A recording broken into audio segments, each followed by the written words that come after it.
like to be seen out there. What I want to do is to be able to think about it, the power behind the power. You don't want to be the visible power. You want to be the one behind the scene. For my mentor, I think why I say he gave me everything and turned me to whom I am is because he intentionally was doing that to put me to the position I am today. Yo, welcome to the Setup Talk, where we help with some of the issues you may be facing in your life, and we create also impactful and insightful videos. So I'm your host, Sammy, and today, guys, I brought you guys a fire guest. You guys know I never let you down. So today I brought you guys a friend of mine. Before he introduce himself, let me tell you how we actually met, because you're actually sharing with this guy. Yeah. So now with him, yeah. So this time I was actually organizing. I think let me allow you to do a brief synopsis of who you are and what you do, and then I can share how we met. All right. My name is Kennedy Wanyangu. I'm a software engineer by profession. I look at black screens for a living. You look at black screens for a living all day. That's such an interesting way of introducing yourself. So do you run a company, or you just work for? Yeah, I do run my own company, Infracode. It's a technology firm. We do build software applications ranging from web-based, mobile, desktop applications for clients both locally and abroad. That's what we do. We are in Kenya, and we have a total of 22 staff. So we have 7 professions here in Kenya, and then the others are spread in Russia, USA, and India. India. Okay, that's an interesting one. Now let me go to where we met, man. So this guy, yeah. So the other time I was organizing a tournament. You guys know I like that thing for just making things happen. I don't know, I like that thing. So I was organizing a tournament, and unfortunately, sometimes you can be broke, but you have faith that something will work out for you. So that's what I was carrying that day. So I was like, yo, there's this tournament. I just need to borrow this amount of money from this one and that one, and this person and this other person. I called them. They said, yeah, we are going to help you out, blah, blah, blah. That was like on Wednesday, and the tournament was on Saturday. I was like, Then I called the teams. They're all actually down to come. And then, yeah, the tournament should happen now. But they all told me, wait, I'll give you the money on Friday night. I was like, Friday night, at least Saturday will be okay. So the tournament happened. Friday night, called them. They told me they'll come the next day actually to support me. So I had the tournament. That tournament was good. I don't know how it ended because I really didn't watch because of the problems I had that day. So I met this guy in a point of desperation. My phone was dead. I had no money. I needed someone to help me charge my phone. So I met this guy. He helped me get something to charge. I made some phone calls on that day. He actually dropped me to town on that day, and I actually realized that this guy is really a good person, man. No, let me say it the right way. Yeah. When I met this guy, it was on a football tournament he had organized. So a friend of mine had told me, hey, he has a sports club for kids, under 12 and all the way to, I think, under 17. Yeah. So he had invited me because his team was playing and said, hey, Ken, if you can come and watch some of my guys who will be playing, and, you can spot a good kid, because I was involved with football some time back when I was in Mombasa. So I get to this tournament. I'm like, okay, who is the organizer for this? I was told, that guy is the one who is organizing. The guy who is organizing the tournament is there in the forest trying to make calls. He looks so stressed. He's not even enjoying his own tournament. I'm like, what? So I approach him, and then he tells me, hey, man, organizing these things can be very hard. I told you. People are now not picking calls. We are getting to the finals. There's no prize money. These guys might beat us, man. And the referees don't look like they're smiling. Yes, and serious, Because even the referees didn't ask me for the money. So I just knew these guys, they didn't ask before, but they just came. So just like, these guys are waiting for the end of the tournament, and they don't look like they can take any shit at the end of the tournament. Definitely. People have spent the entire day there. They're expecting to be paid at the end of it. It's for them, for the referees, and for the other organizers. Yeah. It's a day's job, right? Yeah. They're expecting to be paid, and they're trusting you to pay them. Yeah. They don't want to know that people didn't pick calls. So that's how I bumped into him, and here we are. And that's here we are, yeah. So, and then after he told me that the next tournament, Kwanza he told me this, which was nice. He told me the next tournament, I'll actually sponsor it for you. I'm like, yeah, that would be nice. And then now we had the tournament last year, which was actually a really good tournament. Yeah. Dope success on that tournament. And to be honest, it was all your work. For me, it was like, okay, let's do this in a different way. Let's sponsor it. But then the idea through him, he took it, and I mean, I think we ended up saying we need to do it also for the ladies, because we only did for the guys. Yeah. So yeah, this year hopefully we are doing it for both boys and girls. So yeah, but it was dope success. Yeah. A lot of PR, a lot of marketing on Instagram, social media. You are doing that. The graphics, you took it to a whole different level than what I was expecting at the time. So yeah. It happened differently from what we. It didn't happen how we expected, but it went well. Yeah, it went actually way more than what we expected, because it was a simple tournament, new concept, not one that is usually done here in Nairobi, right? Yeah. It was like, what do you mean a penalty tournament? People just come, shoot penalties, and that's it. It's not like a full match. No. Yeah. So people didn't understand the concept. We had done it previously in Mombasa some years back, but then in Nairobi, it seems like it was the first time. Yeah. So yeah, when people saw what's going on, and actually penalties can be intense, and now they loved it. Yeah. And they wanted more. So hopefully we give them back again this year. And it's funny thing, because we were giving out, it's like we were giving out money. Because it was free. It was free. Yep. And there was a prize money. So many guys actually thought that we were running for election. That was the other thing, like, hey, boss, are you running for MP? Do you want MCA? Governor? What do you mean? We're not paying anything. Yeah. We're not paying anything. There's prize money, like real cash. Yeah. And it is anyone. It's not supposed to be like professional teams or anything. You can, if you're a professional team, yes. Yeah. If you're a group of friends at work or in your local community, just come together. Let's do it. Yeah. So, yeah, people were thinking, okay, there has to be a catch. Yeah. Either we don't show up on the day, or on the day we just come with some banners and speakers and say, hey, let's do, we'll be vying for a certain seat, if you can. Yeah, they thought we had different motives than what we Exactly. And it was good to surprise them, because it was a community we haven't both grown in there. We just love football, and then we were showing up in that community. I haven't grown up in that community, and just to choose the location and to see also the people around coming on that day and having fun, it was good. That was a great thing we did, man. Nice. We're hoping to see the next one. Yep. You never know. Bigger things. The thing is, we have to do better than we did last time. That has to always be the goal. Yeah. Aim for better. Aim for more. Let's improve and do the best thing that we can do. So here's a bit of a thing. Yeah. So I know one thing, you like helping people. Yeah. I know you like even the tournament itself. The PR, it's me who forced it. I know you like helping people, and I know you don't like the thing of guys. Yeah, I don't like to be seen out there. What I want to do is to be able to think about it, the power behind the power. You don't want to be the visible power. You want to be the one behind the scene. Yeah. And the reason why I'm doing that is because personally, my entire life has been through help of other people, right? I have passed through many hands to be where I am, right? So for me, helping out now is more of, giving back, because I cannot give back to the same people who helped me. Why can't I reach out to other people who even don't know me? Because even most of the people who helped me didn't know me. When people ask me, oh, how is your mom doing? I ask which mom, because I have so many of them, some of them who don't know me, right? Yeah. So that is the thing. So I like giving back and not necessarily be out there. But now I think it's out there already now that we are here. You give about to enter your DMs, some of your messages. Check it, you need to. But it's really good. It's really good. So you'd say you like helping people because of people who've helped you from before. Yeah. So now, could you give us like a brief story of your life till now? Yeah.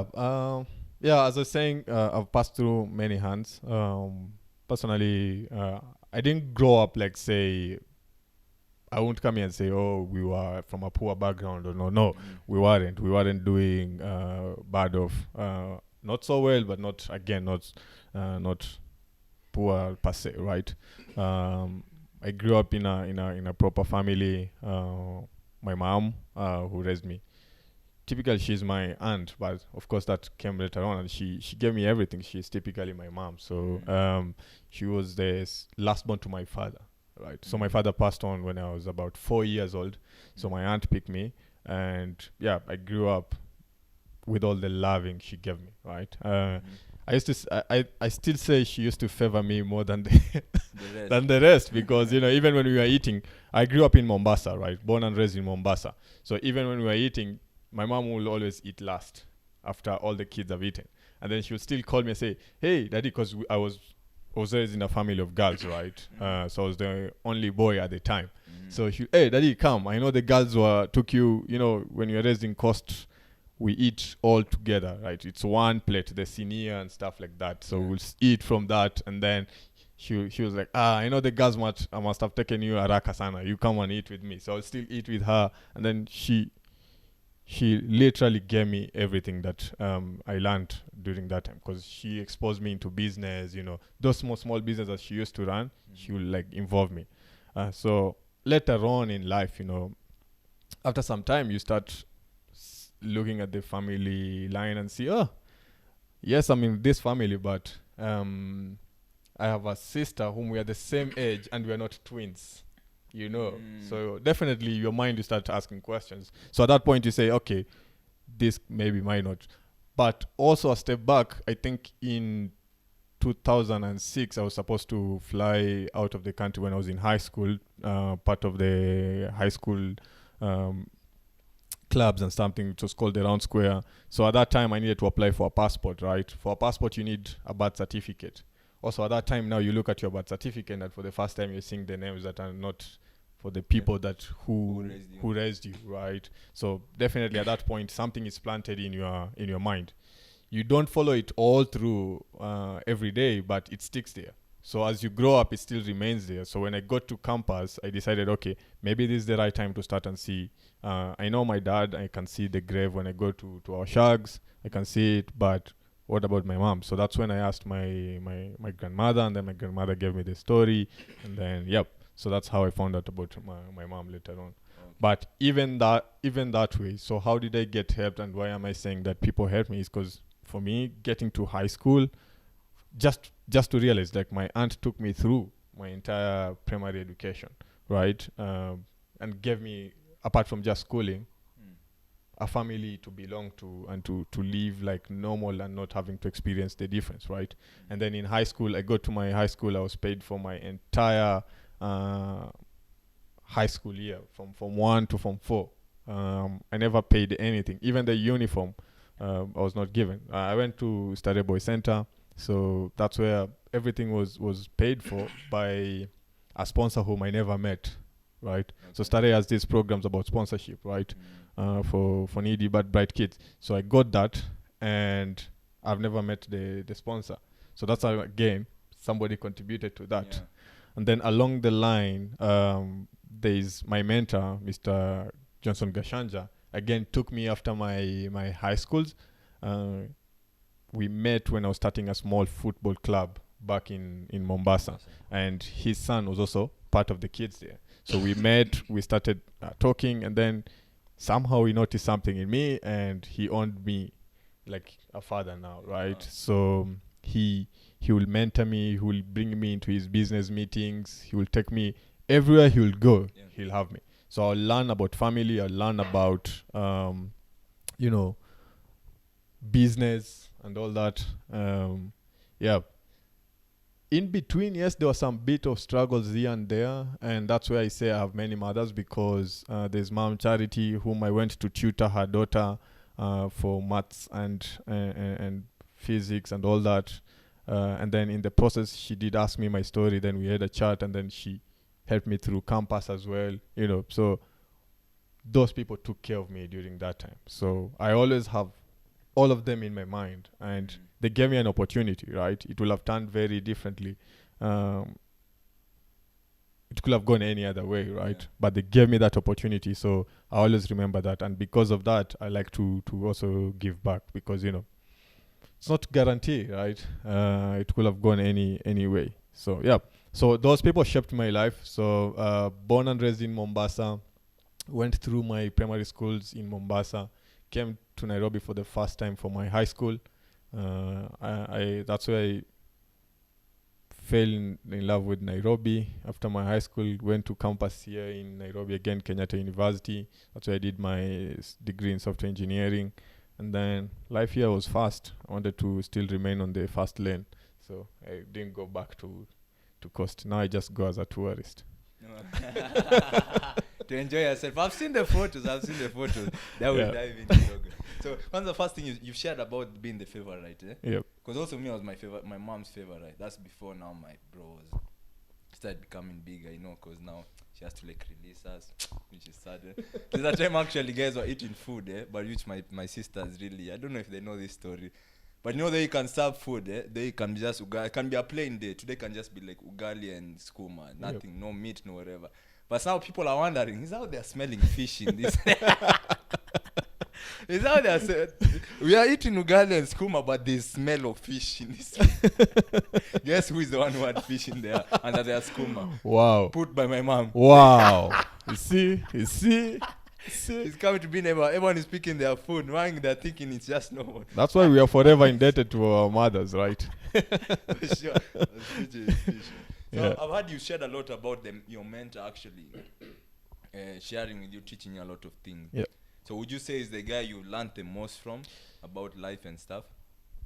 Yes, I think my mentor, from childhood to, when my aunt was teaching me, getting me involved into small businesses that she was running, selling ice, grocery store and all that, was from a parent to a kid, right? Yeah, Part of helping out, right? And those things are things that later on in life, you find that they shaped you to who you are. But for my mentor, I think why I say he gave me everything and turned me to whom I am is because he intentionally was doing that to put me to the position I am today, right? He took me when I was still a teenager, like I think 14, and he started involving me now into things that had really impact. He has his own home, right? So he will travel with the entire family and then leave me to look after his house. He'll give me some little pocket money to manage when I'm there.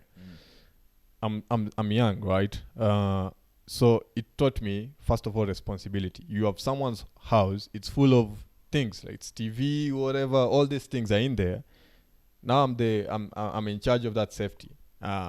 He wants to come back and ensure those things are there, right? So I'm in charge. So that was one.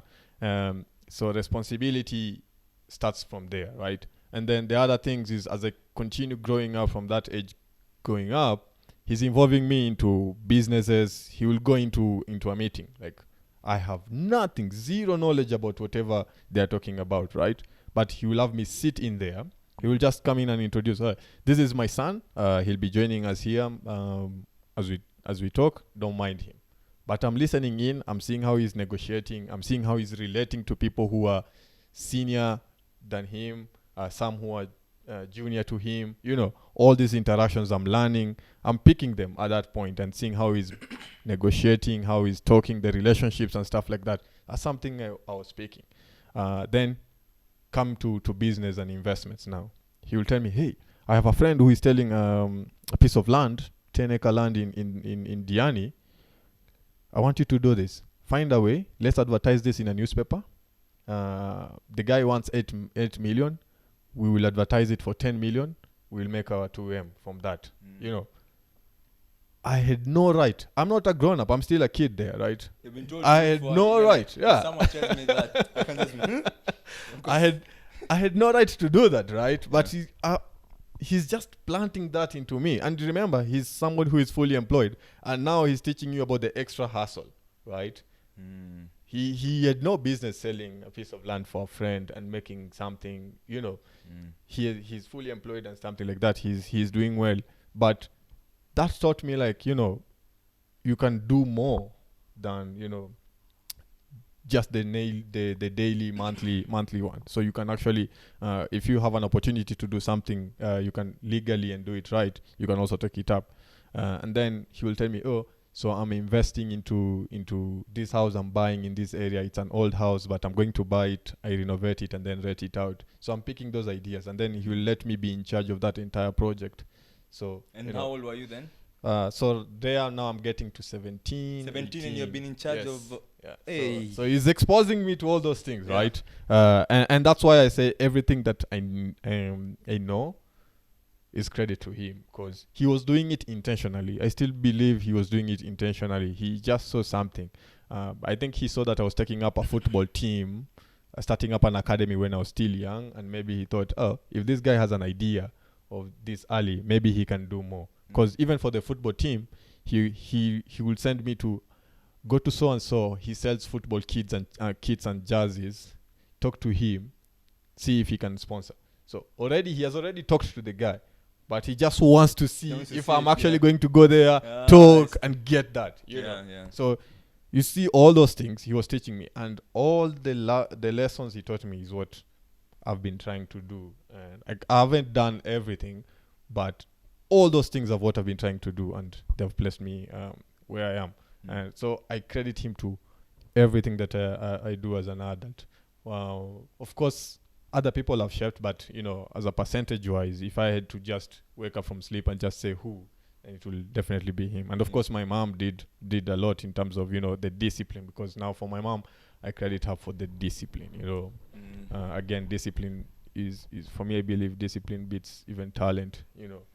So for planting the discipline, and then my mentor seeing the discipline and say, okay, with this discipline, I can take it a level higher. Another level. Yeah. So you already had the discipline with you. Yeah.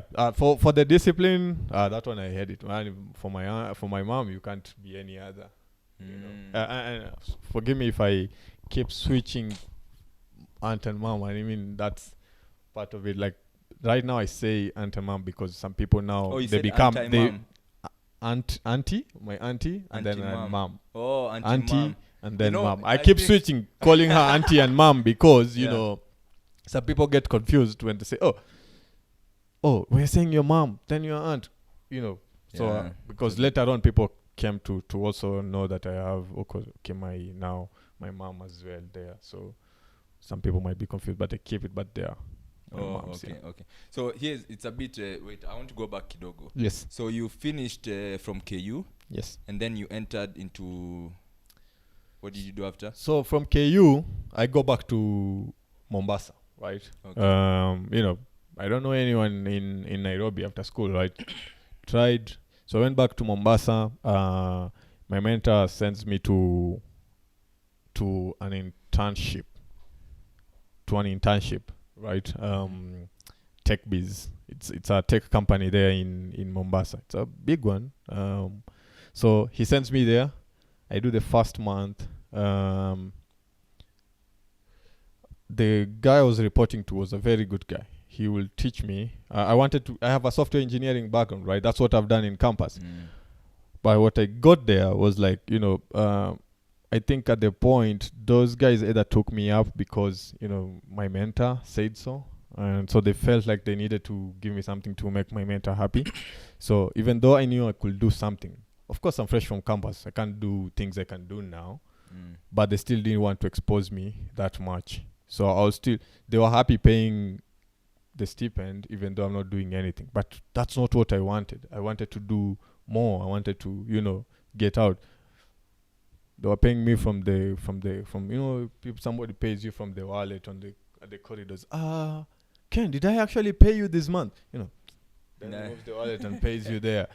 I didn't want that. I wanted more, right? So after I think 2 months with them, or maybe 3 months, I get a call from somebody from KU. He used to be in KU, but I think 1 or 2 years behind me. He says, "Hey Ken, I'm looking for Java developers. I know your class had some good engineers. Do you think you can recommend someone?" I say, "What? I'll recommend myself." The interview is in Nairobi tomorrow. I'm like, "Oh, tomorrow? Okay, no worries. Somebody will be there." I didn't even tell him it will be me. I just say, "Okay, I'll check." I'm thinking at that time I'm not a Java developer. Okay. Yeah, at that time I'm more into PHP, and then the time I've been out since campus, I was not like doing practical stuff. I'm sitting with this guy doing some hardware and stuff, So I'm more into PHP and systems integration. So that same night, I told my mentor, you know what? Think these guys have been good, but I have a real offer in Nairobi to try it out for an interview. So I don't know how it will go, but I think I should go. And from my mentor is always freestyle with me. He's like, yeah, take it up. If these guys were not exposing you, why not? So paid me. He gave me the fare that same night. I booked a bus, came to Nairobi. It was on a Friday. It was on a Thursday. So Friday morning, I'm in Nairobi. Mm-hmm. I did the interview. Got to the interview panel. The guy says, okay, so your Java background and stuff like that. I'm like, to be honest, I'm not a Java developer. But hey, this is what I can do for you. Mm-hmm. I'm very good in 1, 2, 3, 4. Mm-hmm. To be honest, I'm not a Java developer. And I say, okay, but we wanted a Java developer. So I don't know what this will be if we find a Java developer. I'm saying, okay, but I just wanted to be here to tell you this is what I'm good in. I leave the interview, so I was supposed to take my bus the same night to go back to Mombasa because I still at work, right? Mm-hmm. Even though I don't want to be there, but it's not an offer I've been given yet, right? Yeah. Just an interview. I was going to book the bus, then I receive a call that same Friday night. They say, hey, don't leave. So it was from the admin. The admin says, don't leave. I've been told to write up for you an offer. If you can come in tomorrow, Saturday, you sign it. I'm like, what? So actually, I had bought the ticket for the bus, but I didn't take it up. It went free, right? Yeah. So I left it. On Saturday, I was there, signed the contract. I remember I didn't go back to Mombasa because I only packed few clothes, but I remained in Nairobi. My girlfriend was now my wife now. There we go. Yes. Yeah. That's in case, In case watu wengine when you come Yeah. start a story that I was the one who you was talking about. Yes. So yeah. Then I went. So she was in her final year in KU. So I had a place to stay. So I just went, stayed. Yeah, I never went. I think on that same Monday I started to this new place. At that time the guys called me, hey, we've been told to write you up a proper contract, blah blah blah. I was like, no, I'm all good. If you didn't write for me that contract back then before I came to Nairobi. Oh, the guys who were in Mombasa. Yes. Ah. Yeah. Ah. So what's one knowledge of money that you have that you think many guys don't know, don't have? So I think my wife, the reason why we might seem very tight is she's the opposite of me. Even Diamond, his songs, Bagala, Tatizo Kwetu Mbagala, were things that he didn't have the money. Right now, you look at Diamond, the songs he's singing. Even when I don't have, I can still give out, and somehow I don't lack.